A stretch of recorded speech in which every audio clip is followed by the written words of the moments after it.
November 1993. Paul Onions has been safely back home in England for more than 3.5 years since his terrifying encounter with a would-be murderer who called himself Bill.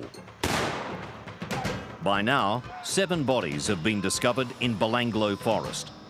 Believing that this man Bill might be the backpacker killer, Paul rings the police toll-free hotline in Australia to tell his story. At around the same time, Joanne Berry, the local woman who almost certainly saved Paul's life, also rings the hotline. But police have been bombarded with calls, and there is a mountain of evidence to be followed up. With no clear suspect in the picture, Joanne and Paul's statements are not acted upon for another 4 months. But by early 1994, there is more and more evidence pointing to Ivan Milat.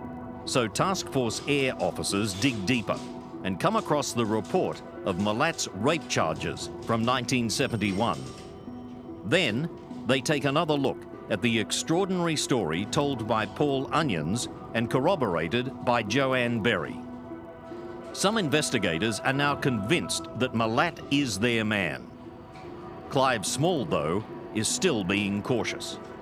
By around March, we had gathered quite a lot of evidence that suggested Milat's involvement, Ivan Milat's involvement in the murders. I wouldn't say it was sufficient to arrest him and charge him with those offences at that time. One of the investigators had spoken to Paul Onions on the telephone. There were actually several calls to discuss what he could remember about the incident, what he could describe.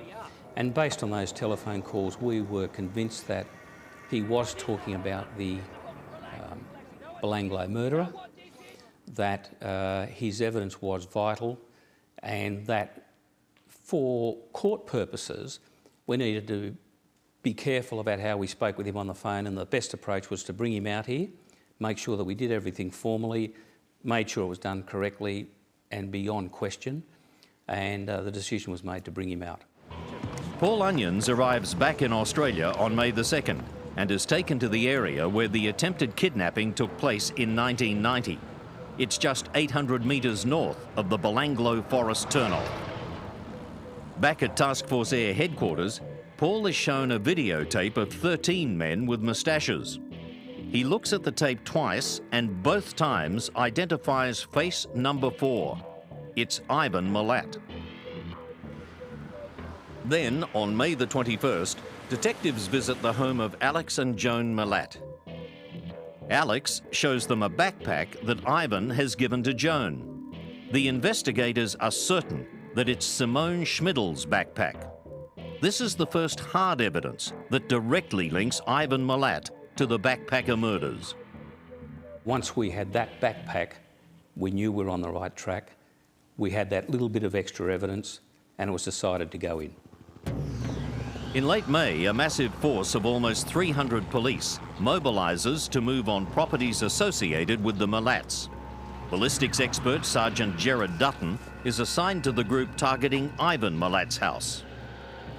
May the 22nd, 1994, from memory, that I was to be one of 4 searchers to conduct a search upon Ivan Milat's house, and simultaneously police were conducting or going to carry out searches on other properties belonging to other members of the Milat family in New South Wales and Queensland.